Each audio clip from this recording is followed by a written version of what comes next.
violated. Yeah. Worldwide. Happy Friday, everyone. Thank you for tuning into the MMA Podcast. It is February 26th. There's always a bunch to break down.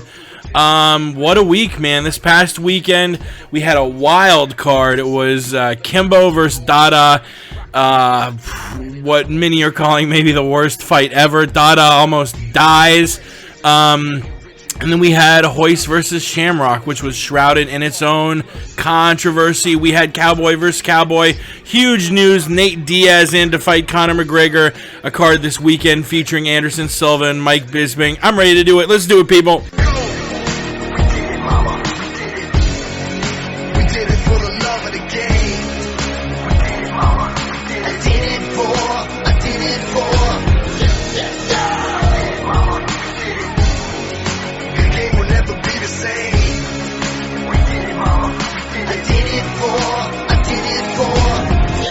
You're listening to the MMA Podcast. Thank you for tuning in to a special Friday afternoon version. I don't know if we've ever done this show on a Friday afternoon. We rarely do it when the sun is out. It's usually a night show. We do plan on keeping it Wednesday or Thursday nights most weeks. Just it was a strange week scheduling wise for both of us, and we are still planning on doing our first Sunday recap show this Sunday after the Bisping Silva card. Chris, our boy over at C. Lowenstein, going to be joining me to talk about that. Probably talk a little bit about Diaz McGregor, which has been all the news in just the last few days. Crazy stuff going down with the lightweight champion Rafael dos Anjos backing out of the fight with a foot injury, and the UFC looked to fill his place. And we had about a full day wondering whether it was going to be Donald Cerrone or Nate Diaz filling the spot, and it ended up being Stockton's own Nate Diaz. Going to be fighting Conor just in, like a week and a half, March 5th. We will be in Vegas. We will do a live podcast from Vegas if we are able to. We did that for UFC 189 last year. And this is another card headlined by Conor McGregor, which is sure to be a lot of fun. We will talk about that in a little bit, but I wanted to start out. Well, first, obviously, I got to introduce the man. He's on Twitter at Sweet Pappy Jones. We're joined tonight by P Money. What's up, Pat? Yes, hot take Jake. It's your boy Primetime Pimpin'. I love breaking it down with you as always. Just hanging on this lovely Friday afternoon. Like you said, it's a rare time when we broadcast while the sun is up, especially on both coasts for us. So a special edition for the folks today. And yeah, definitely got a lot to break down. Excited to talk about these scraps and this news with you. Yeah, and I guess we'll start, we'll do it chronologically. We usually start off talking about last weekend's cards. We had a Friday night card and a Saturday night card. We'll start on Friday. We had a Bellator card, which it did have its entertaining fights. We're not really gonna mention them for a lot of reasons. No real name-worthy fights on the card. I mean, I guess you had a few guys. Emmanuel Sanchez getting a split decision over Daniel Pineda. Linton Vassell defeating Emmanuel Newton by unanimous decision. Melvin Gillard on the other side of a KO, this time although being a heavy favorite against Derek Campos. Campos getting the win 32 seconds into the second round. That brought us to the co-main event and main event. I guess we'll start with the co-main. Kimbo Slice versus Dada 5000. I said it in the start, people are calling this the worst fight of all time for good reason. The main one being both guys had a extreme lack of cardio. Say this is the Daytona 500. These are two cars that seem to start the race on empty. I mean, early on in the first round, it was apparent that these guys were lacking the energy to have a long fight. And a lot of the first round was spent in the mount with Kimbo having the dominant position. And it seemed like he didn't know what to do. He didn't know how to land effective strikes. He didn't know how to get, a sub from the full mount. And you've got to give him credit. He's still a green fighter, and obviously Dada even more so. It was the fight that most of us expected. I think I guess a lot of people thought there might be a flash knockout, but I was fully expecting Kimbo to kind of try and tie up the fight and take advantage of Dada where he was not as experienced in clinch work and grappling, etc. But both of these guys just had no gas. They're winging punches, takedown, the weakest looking takedowns, the weakest looking takedown attempts that in any other fight would have just been completely pushed away. But because both guys were gassed, they were actually successful takedowns. I mean, it looked like Kimbo would just sort of like fall on Dada's legs and it would work as a takedown. I mean, it lacked technical anything really. News coming after the fight about Dada apparently going into some sort of cardiac arrest and being in real bad shape, almost dying because he was just so I guess drained, and thankfully I think he's a lot better walking around. We had him on the show last year for almost an hour, and say what you will about his MMA ability, and I'm not gonna parse words there. I mean, the guy is a super nice dude. He spoke with us for a while, was super friendly, talked to us about a ton of stuff, spent a lot of time with us. And the man is a good man. Say what you will about his fighting, but my God, there was a lot of anger floating around at Bellator for making the fight. Fighters were bitching out fans for calling them out. I forget who exactly it was, but a guy saying they put their hearts on the line. You shouldn't talk shit at them. Blah blah blah. Probably the worst fight of all time going down in the co-main event of Bellator 149. What did you think of the fight? Well, you summed it up quite nicely, Jake. It really was one of the more terrible fights that's ever been broadcast on television. Regardless of what combat sport you're talking about, especially MMA.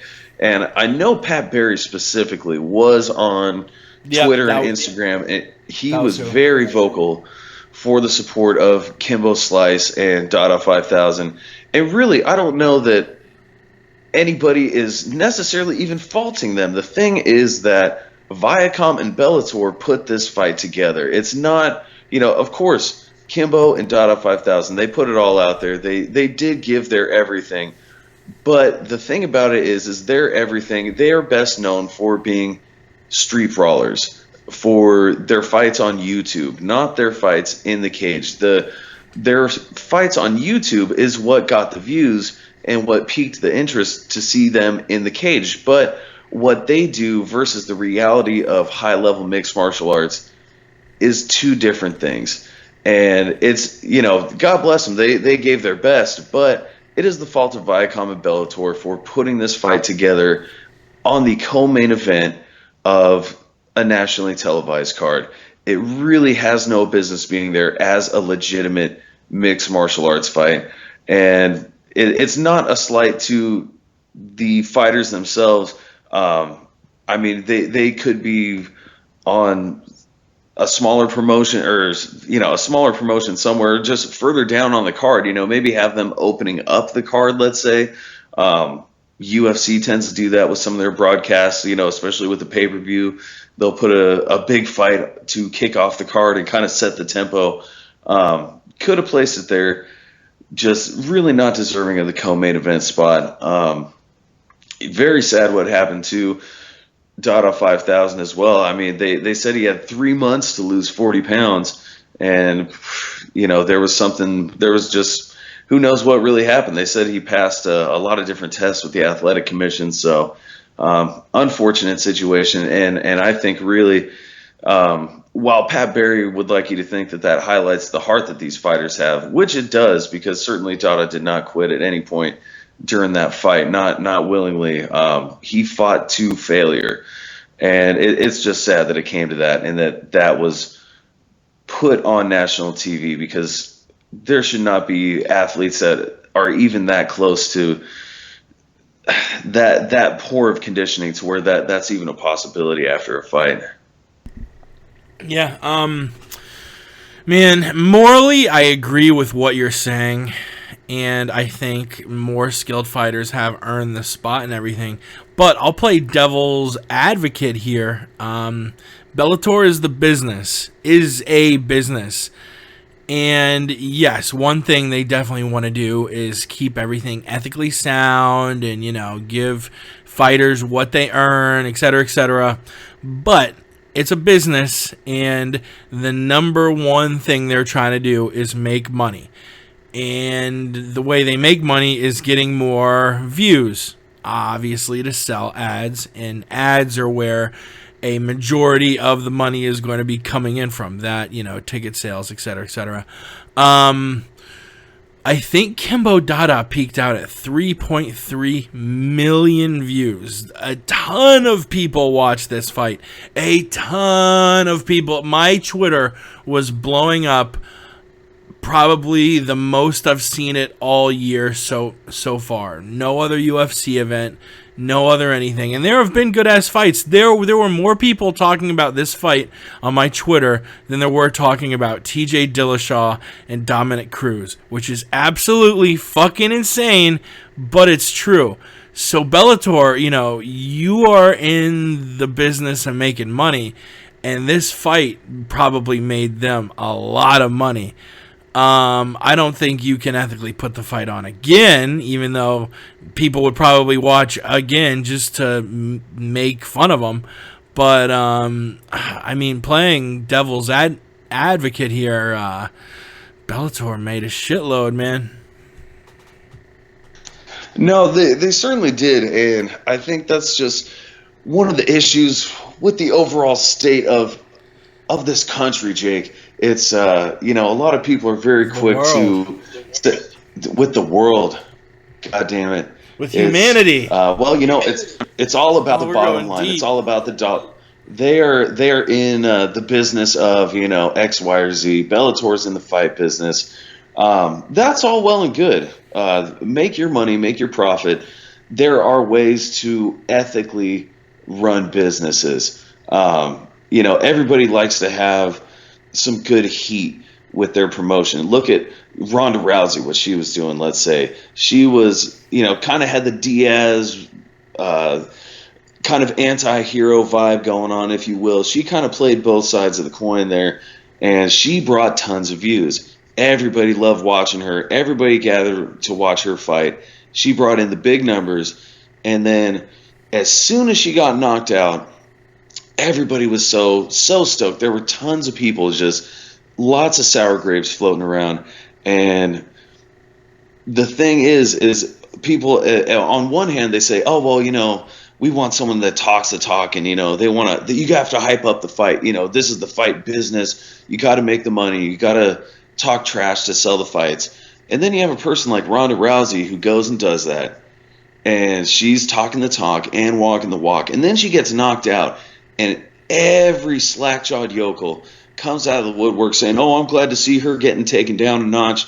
That'll humble Rousey. What a bitch. Really? Weren't you just saying I'm going to keep a drop of that one. I mean, I'm just saying. You're saying you want people to talk that talk, and then once they lose, you're like, oh, yeah, I'm glad they got brought down a notch. Which one is it? It's I don't think – The people will buy whatever you tell them to buy. That's really what it comes down to. You can promote and market a sport the legitimate, honest way. You look at the NBA, look at MLB, look at NFL, the Super Bowl, the World Series, the NBA Championship. The commissioner does not go around and say, well, these are the two most exciting teams. They're going to be in the championship game. That's not how the fuck it works. It is a meritocracy based on standings, based on records, on wins and losses, and other analytics of performance. And those are the most successful sports organizations. They shit on UFC's revenue on the regular. And they are not run the way this fucking clown shoe circus that the UFC is turning into. They are run legitimately. So I don't think the fight business needs to be about putting on these sham fights, which we got another one to break down. But no, we could do so much better than that. I do not like the money excuse for fights like this. And you mentioned sham fights and sort of led right into the segue to the main event. Royce Gracie and Ken Shamrock. Bellator matched these two fights up on the same card, almost to bill it as, hey, it's the sham fight card. You have 49-year-old Royce Gracie, 52-year-old Ken Shamrock. The two first real powerhouses the UFC ever saw, in UFC's 1 through 10. These two guys were the guys. And here we are in 2016. Neither guy had fought in a long time. Ken coming off the job to Kimbo. Royce, I think it had been since 2005 since he last fought. And it ended almost as you would expect, shrouded in controversy. Royce Gracie lands a nutshot knee that the referee doesn't see, that collapses Ken. Royce follows it up with punches, wins the fight via TKO 2 minutes and 22 seconds in. Ken has already appealed, saying, guy need me in the nuts. He apparently wants to fight again. I don't know if we see it. I don't know. It's like the MMA gods were giving that fight the finish that it deserved, which was a bullshit finish. I hope neither guy fights again. I hope they, are able to make money. I'm sure they can get paid with, sponsors and speaking, doing whatever. They're both legends, but they have a combined age of over 100. Come on. Yeah, that was a travesty. And you can't spell sham without shamrock, Jake, and that's what this ended up being. Just like the Kimbo fight all over again. Although the sham was on the other side of the pillow in this case. Royce Gracie, whether you believe this knee was intentional or not, this was a knee, as our friend Eric Cartman would say, squaw in the nuts. In the nuts. This squat in the nuts, and he followed it up with a nice knee to the temple there, and he was able to get his first TKO win, which he was very proud of. He did not give a fuck about the knee in the nuts. Now, the thing for me is, do I think it's intentional? Probably not. I mean, knees in the groin, in the clinch situation, it's bound to happen. Especially when both fighters are, they're throwing strikes and they're changing positions. Your opponent's shifting. He could shift right into the knee, whereas if you would have just stayed stationary, it would have been clean. So I can't fault him for that. But not recognizing the knee, and then really especially the referee. Let's not forget, this is the referee's job. How the fuck does the referee not see this knee, nor stop it or recognize it when Ken drops holding his junk, albeit that was after the knee to the temple? Kind of a weird scenario there. This fight was it was a train wreck all the way around. Probably, I dare say even more so than the Kimbo Dada fight. As you mentioned, Jake, the combined age of these contestants was 101 years old. That is ridiculous. This isn't the senior MMA league.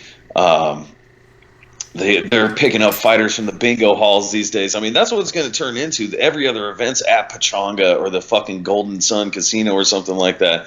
They're just going to start scouring the penny slots for senior citizens who want to try and scrap it out or something like that. It's really a mockery of the sport, and it's a shame that they're tarnishing the reputations of these two legends by putting on these farce fights so late in their careers, when their careers, as you mentioned, should long be over. And then you got Hoist coming out and saying, "Oh, we came from when it was no rules, anything goes." Dude, you're just making yourself look more like a dick. You don't realize this is the 21st century and that there are rules and that there's athletic commissions and weight classes and blah, blah, blah, blah, blah. Like, no, this is just such a terrible look for everybody involved, really. And it got lots of views, probably made lots of money, the card overall, but at what expense, Jake? At what expense? We're starting out dark here. We don't mean it to be a dark episode, but Bellator 149 was like I don't know. I've never felt just so unsatisfied after watching a card. I felt bad. I felt like I just watched something I shouldn't have watched. I did not enjoy it that much. The main thing, I mean, fucking Dada being in shambles after. I'm very, very glad he's doing better, because say what you want about his fighting, dude is a good guy. And that brings us to Saturday's card, Cowboy versus Cowboy. I said we had a lot of favorites on the main card, and all four of them pulled through. Chris Camozzi, Dennis Bermudez, Cody Garbrandt, and Derek Brunson were all big favorites in Vegas, and with the exception of Dennis Bermudez getting a unanimous decision against Tatsuya Kawajiri, all of them won via TKO in the first round.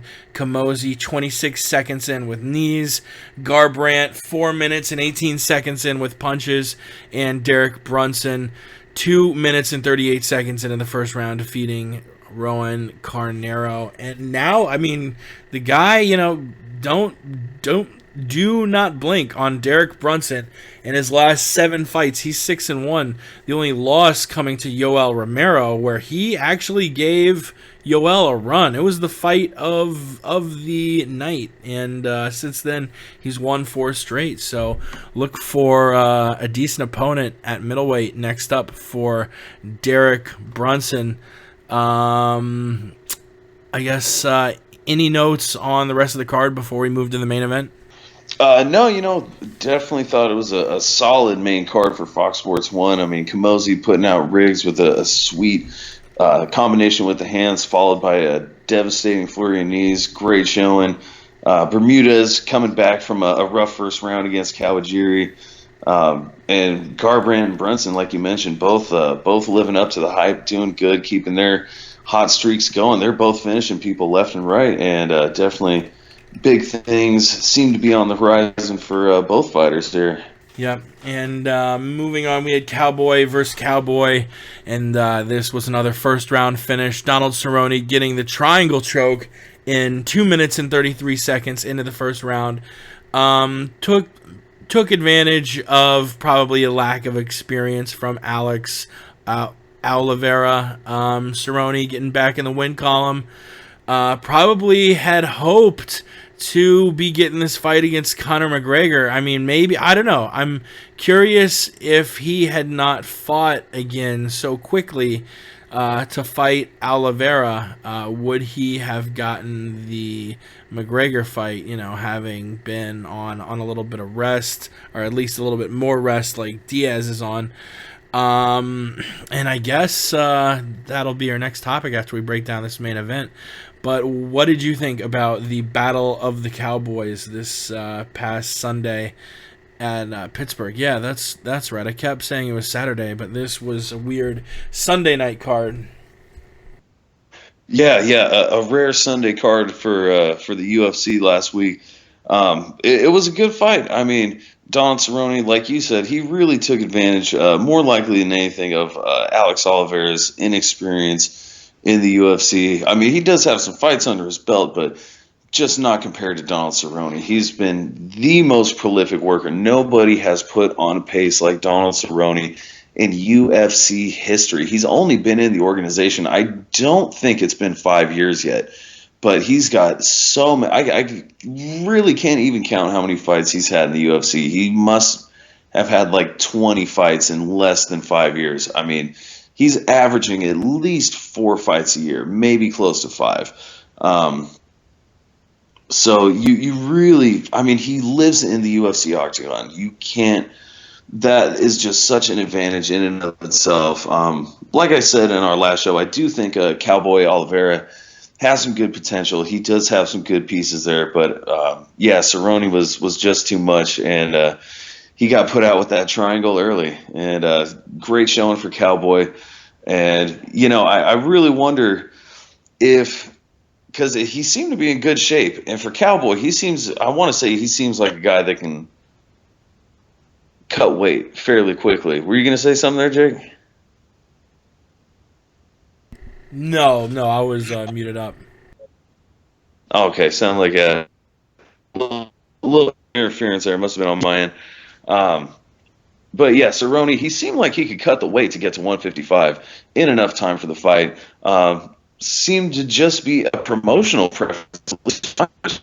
Seemed like the UFC, and they almost made it sound like Conor McGregor's preference was to fight Nate Diaz as well. So who knows really what that was about? I'm sure Donald Cerrone really wanted that fight, but I also suppose if Nate and Cerrone are your two main candidates to fight Conor McGregor, well, Nate Diaz and Donald Cerrone had already fought each other. Nate Diaz beat Donald Cerrone, so you could almost argue by MMA math as well that just by virtue of who's in the running for this spot, that's why Nate Diaz got the shot, just because he had a W over Donald Cerrone himself. So, hey, you never know if Mystic Mac's able to pull it off. He's got that MMA math victory. I beat the guy who beat you. So I can understand that's probably why he got the shot in this opportunity. That may have been the deciding factor, and I guess let's get straight to that new topic. The topic everyone has been big on all week: Conor McGregor, Nate Diaz, and I don't think they were using this catchphrase with the Dos Anjos fight, but they started using this "it's on" catchphrase. Like that's been on a lot of promotional material I've seen for this fight. But yeah, it is on Nate Diaz, Conor McGregor. Both of them, especially on Nate's end, had been calling each other out. And Nate gets the fight he really wanted. He gets to fight Conor Mac. What was your first thought? I guess it trickled through that night. It was it Monday or Tuesday morning? I think it was Tuesday morning when it was announced that Rafael Dos Anjos was out. It was early Tuesday morning, and then by Tuesday night it was announced on SportsCenter, even though it leaked a few minutes before that on Twitter by Damon Martin, I believe, that Nate Diaz was going to be the official replacement at UFC 196. I mean, we're both going to Vegas, and if we can get tickets cheap enough, going to the event. So we've got a little more stake in this than most. What was your first thought when you found out the champ was out and we weren't going to have, that opportunity to see a guy holding two belts at the same time ever in the sport? Yeah, as it was first breaking, that was one of the first things I thought about was, and we talked about it a little bit, how when Aldo was out of the McGregor fight, which we were also going to that one, it was... They were somehow able to put the Mendez fight together, and somehow it was able to maintain just the same level of excitement that the Aldo McGregor fight had been promoted. And I said, you know what? Now that we're not going to get the champion versus champion angle, what can be more exciting than that? There's no way it can maintain that same level of hype. And I think they just pulled a rabbit out of the hat with this one, and they made the right choice, I think, in Diaz versus McGregor. I don't know how, but this seemingly has everybody more amped up than the Rafael Dos Anjos champion versus champion angle with Conor McGregor.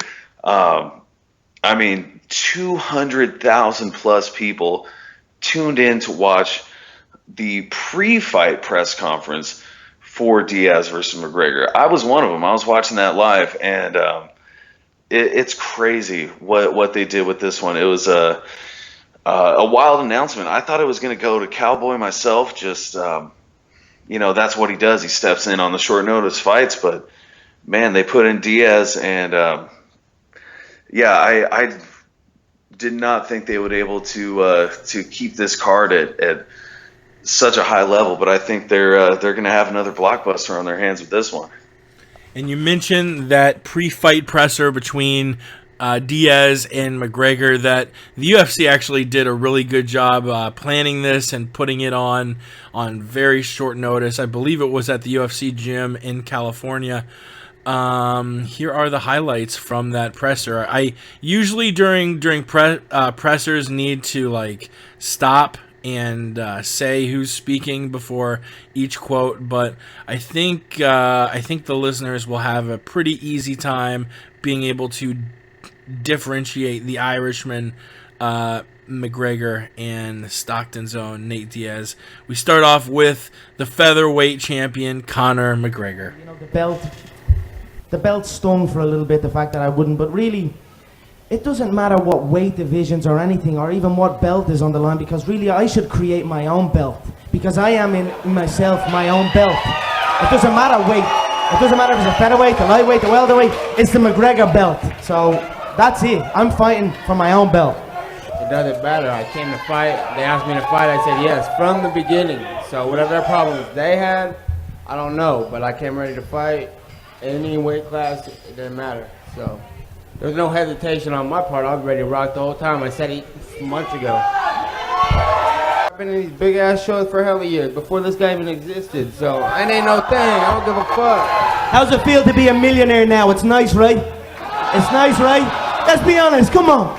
It's nice, right? It feels good. I'll tell you more. You're a millie, but one night only. Gotta fight first.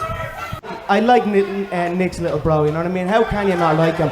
He's like a little cholo gangster from the hood. But at the same time he coaches kids jiu-jitsu on a Sunday morning and goes on bike rides with the elderly. He makes gun signs with the right hand and animal balloons with the left hand.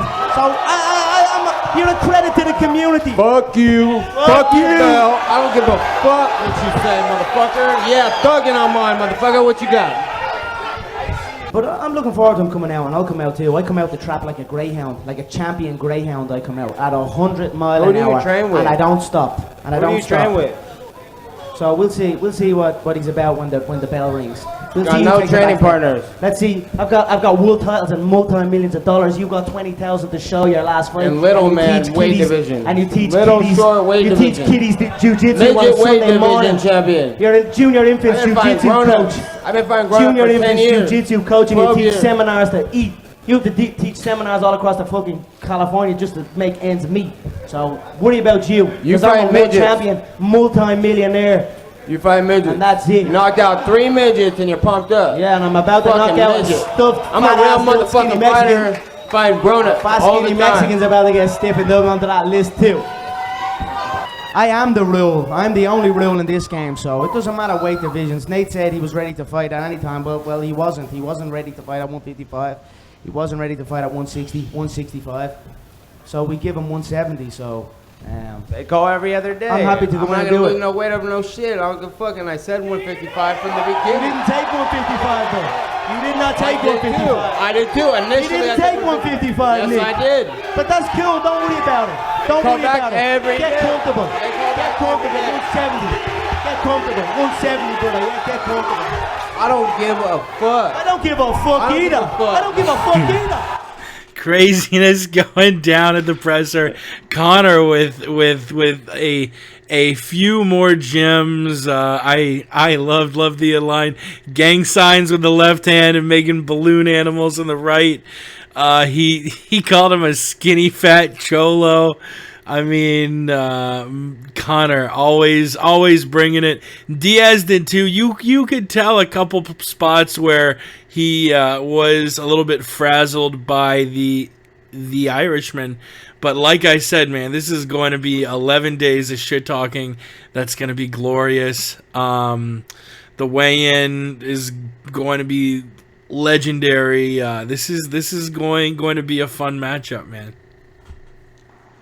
Yeah, this is going to be crazy. That pre-fight press conference was nuts. Really like nothing they've ever done. I mean, Dave Scholler just looked like he was aghast at one point. I mean, Conor McGregor was calling every fighter in the UFC a pussy.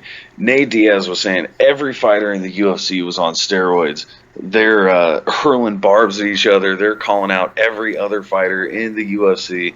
It was a pretty insane press conference. Really, like no atmosphere there's ever been. I don't know. They must have had like everybody who was at the gym there that day, because you could hear the crowd in the background. There's usually just media types, I want to say, at the pre-fight press conference, except for the big events. Sometimes they'll do Q&As or whatever with the audience there, but this just was an out of hand scene, and really they did a good job to build up some hype fairly quickly. I was hoping they would have some sort of conference call or something like that today, just to give us a little something extra, but don't want to take too much of that shine away from the UFC event that's happening tomorrow. That's very true. That's the wildest part. We have Anderson Silva fighting tomorrow, and nobody's talking about it because everyone's so pumped up for Conor versus Nate. We will be back next week. We will be doing that live podcast either. Depending on when P Money probably gets to Vegas, we'll probably do it either Thursday or maybe Friday night. Maybe we do it Friday night after the weigh-ins. We will be doing a show Sunday in 2 days after this Bisping Silva card. But maybe look for a show being released. Follow us on Twitter, and we'll let you know when it'll be coming out. I get to Vegas late Wednesday. If you'll be in Vegas, tweet us. And, maybe we can get a cold beer at the MGM Grand, something cool like that. Still unsure whether I'll be going to the actual event. If ticket prices drop a little more, I will be, but I'll for sure be milling around, be at the events at the MGM Grand, etc. I think Pat'll get in Friday morning or something like that. But look for the live show from Vegas next week where we break the card down in detail. But which way are you leaning? Vegas has it pretty slanted toward Conor, and you would think that Conor probably has a lot of advantages here. But Diaz, man, when that guy is motivated, the way he puts it to people like Michael Johnson, Donald Cerrone, the guy doesn't win when the guy wins, he fucks them up. He wins by a big margin. And another thing that's notable about Nate Diaz, you look at his last 5 fights. Every fight he was supposed to win, he's lost, and every fight he's supposed to lose, he wins.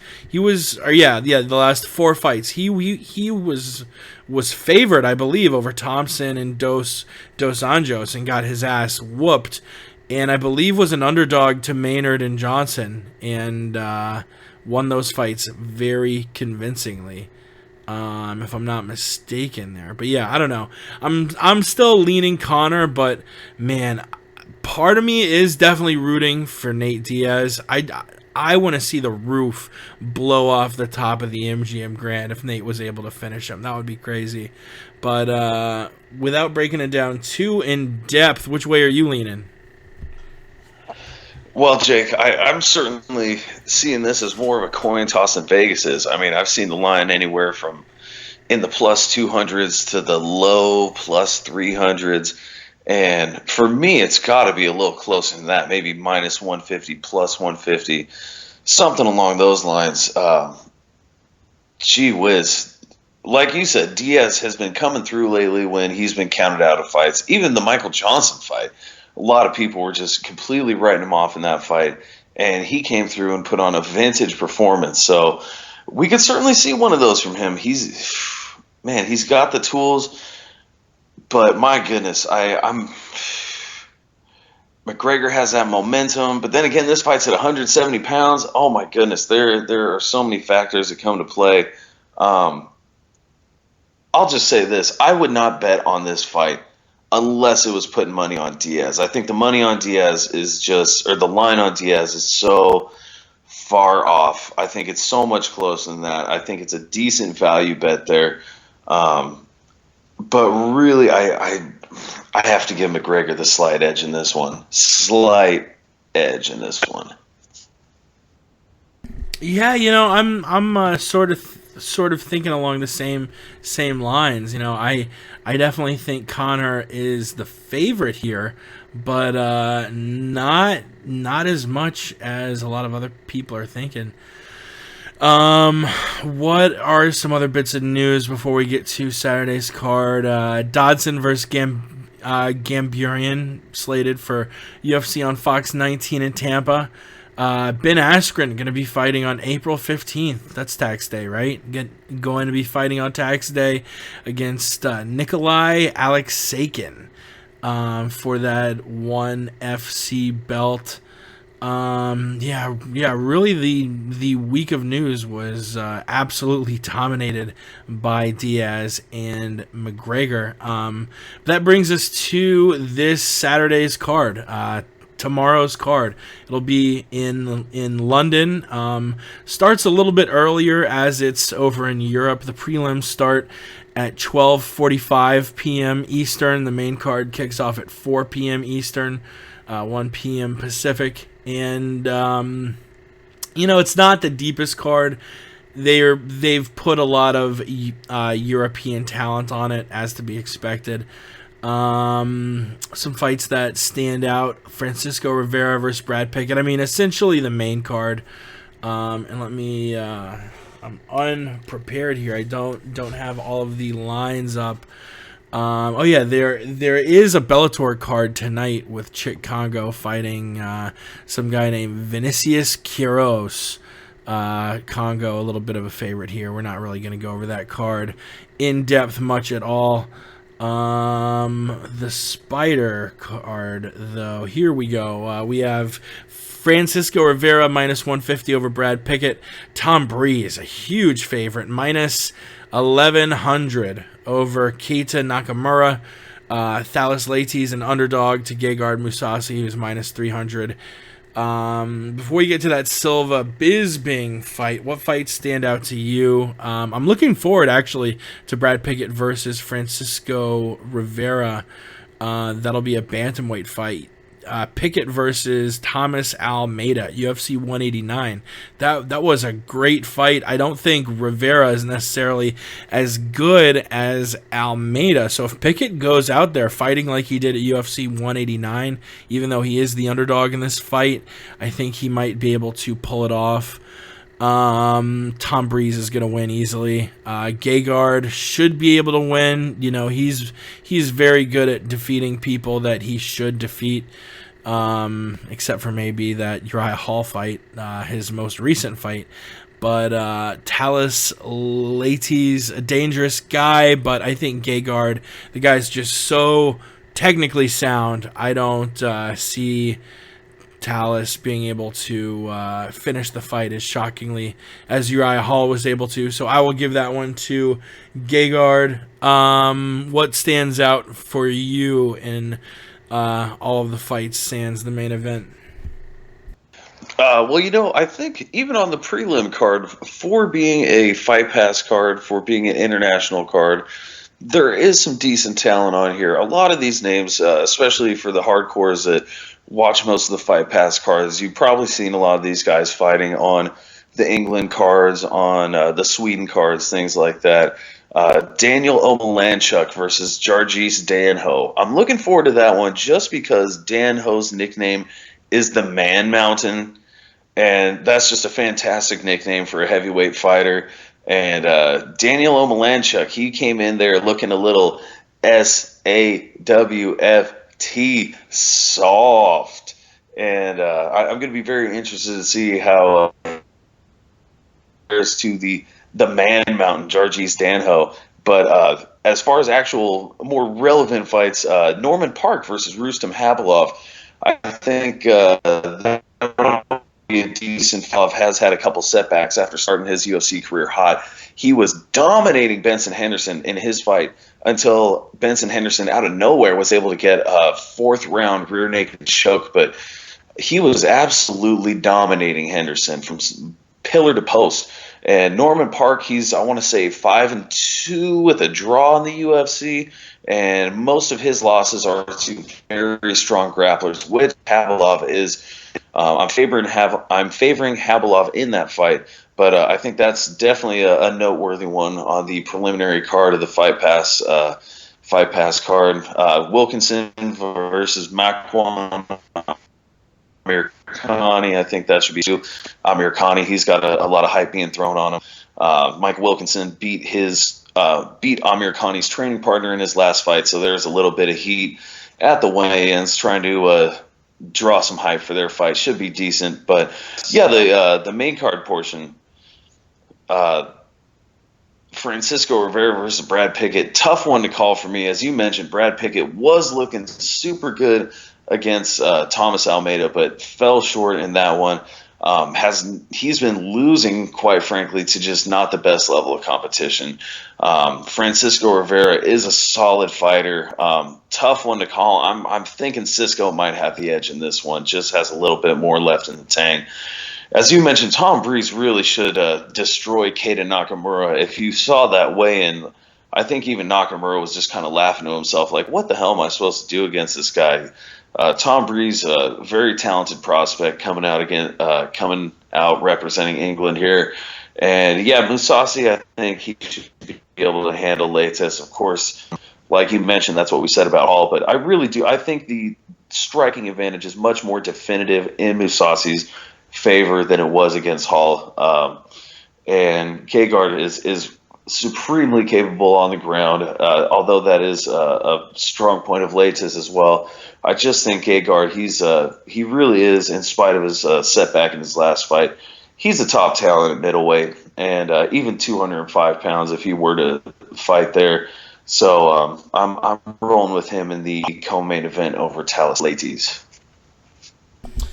And that brings us to the main event and brings us to essentially the Michael Jordan of the UFC, man. What record does this guy not currently own? Most title defenses in 10. Most finishes in title fights with 9. Most finishes ever, 14. Most wins in a row, 16. Most knockdowns ever, 17. Highest significant strike accuracy ever, 67.8. Longest title reign ever, 2,457 days. I mean, the guy joined the UFC and won his first 16 fights, finished 14 of them, absolutely dominated everyone. And then a guy named Chris Weidman came in July 2013, and everything changed. Anderson Silva, the last fight he won was versus Stephan Bonnar back in 2012. It doesn't feel like it, but Anderson Silva hasn't won a fight in 3.5 years. Now, yes, he did beat Nick Diaz, but it was overturned to a no contest because he failed his test for drostanolone and androsterone. Diaz also tested hot for marijuana metabolites. But, Weidman beat him twice, and then he fought Diaz and failed the test. And things are going in a very weird direction. You know, you had this guy who won 16 in a row, and then in his last 3, it's, things have changed. You have Bisping, who has seemingly been going up and down his whole career. Now is on a 2-fight winning streak against CB Dalloway and Talis Leites. The guy really, really seems to want this win a lot. I'm actually looking now to pull up the little interview they did with Michael after the weigh-ins. But the guy is hot, especially he's been outspoken about steroids his whole career, about having to fight guys he thinks were on the juice. And, I mean, he pulled no punches here against Silva this just a few hours ago at the official weigh-ins. Who of middleweights in your career, where would victory over Anderson Silva rank? Everybody here, thank you all for supporting me throughout the years. It means the world to me. When I step into that cage tomorrow, on behalf of myself and Great Britain, thank you all. This man is a cheat. This man is a fraud. And I will make you pay for your mistakes tomorrow night, my friend. All the needles in your ass, all the steroids will not help you. You pussy. You pussy. And Dana's laughing his ass off. Silva's smiling and giving him the thumbs up. Mike is fired up, and I think he doesn't have a chance in hell, man. And honestly, tomorrow, I mean, Bisping gets hurt in every fight. You watch any Michael Bisping fight, even the ones he wins, and there's a point where he's in trouble. I don't think stylistically this is a good fight for him at all. Age has been showing on Silva more than it has Michael. But I think this is Silva's fight. I think he wins a very dominating first round finish, and I'm not really giving the count. I mean, you know, I'll feel good for him and everything if he wins. I don't dislike the guy, but I don't see him having a chance in hell. I see Silva finishing him quick. What about you? Well, Jake, this fight is so interesting. These guys are in the twilight of their career. Granted, I wouldn't say they're in a super advanced state of decline in their careers, at least not at this point. But what's really interesting, I mean, they've both been around almost the exact same time. I want to say the promo I was watching earlier, Bisping won the Ultimate Fighter like 4 days before Anderson Silva's UFC debut, if that is correct. But while they have not had similar success in their careers, Michael Bisping has always been a top competitor at 185 pounds. And you look back at his record, and just about all of his losses, save for Luke Rockhold, who's now the 185-pound champion, and save for the Tim Kennedy fight, which I believe he was just returning after having a detached retina. Pretty much every fighter he's lost to has been on the gimmick. Vitor Belfort, that was TRT Vitor. Chael Sonnen, that was Chael Sonnen. Vanderlei Silva, come on now. Dan Henderson, been on that TRT. I'm pretty sure he was getting TRT exemptions. Of course, Dan Henderson, for the record, never pissed hot. He seemed to manage to stay within the Athletic Commission's mandated guidelines for testosterone replacement therapy.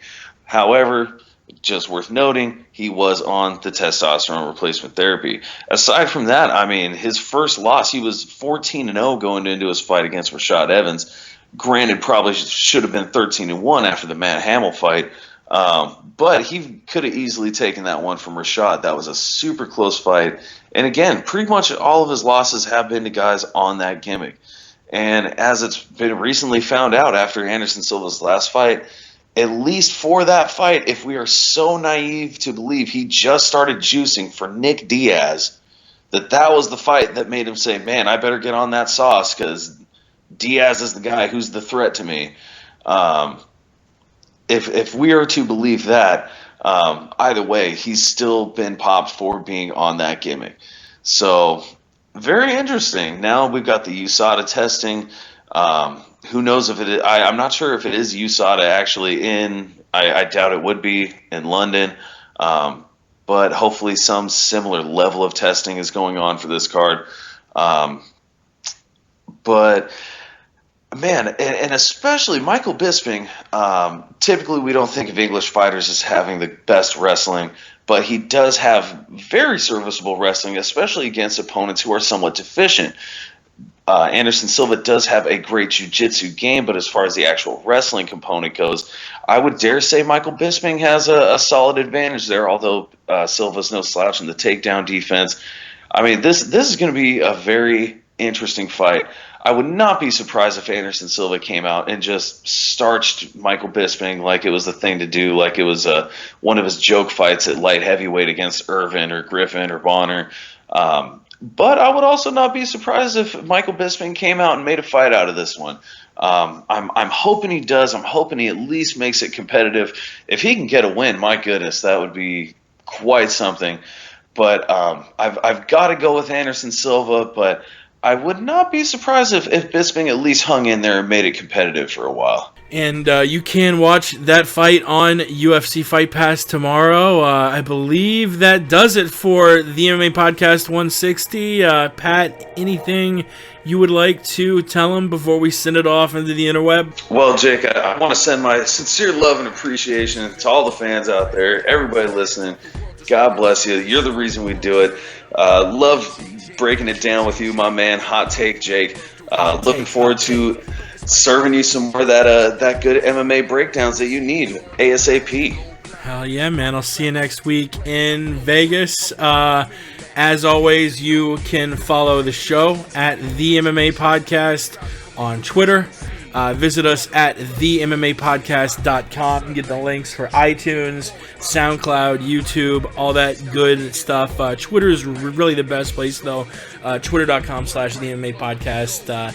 And in 2 days, we'll do our first recap show, breakdown that Silva Bisping card. Talk about either Silva getting a win, or maybe it happens. Maybe Michael Bisping shocks the world and beats one of the greatest fighters of all time in Anderson Silva. We'll see you in 2 days to break that fight card down. Until then, we gone. Jake, tune into the MMA Podcast every Tuesday night. Got the wild style, always been a foul child. Relax, sucker, I be the coming like Noah. The MMA Podcast, Jake is the host. And since Ramsey's been in a wheelchair, the Aunt Jimmy Show has been on a roll. I wanna say John Jones is a host, so I think that I'll pick up the phone and dial 213-457-3380. We got hot takes on the stove. You get blood on your clothes if you're sitting in the front row. I throw on my gi and then I lace the hoops. I'll have Yao lying down cause he ain't the truth. And if Allen wasn't a cop, I'd mention you. And shout out to Ross Finkelstein the Jew. Cause according to you, you're an MMA guru. Approved Bisping lost his hands count Dooku. If you're a fancy boy, you get a 2-minute slot. Mystery wants a title shot. So listen to the MMA Podcast. Throw a high kick, but I block that. Call me Diaz, screaming George, where you at? I want the strap. But you know that I'll never tap. So listen to the MMA Podcast. Throw a high kick, but I block that. Call me Diaz, screaming George, where you at? I want the strap. And you know that I won't tap. Mystery. The MMA Podcast. Most of us just live and breathe this fighting shit. Shout out to Jake. Shout out to Jake.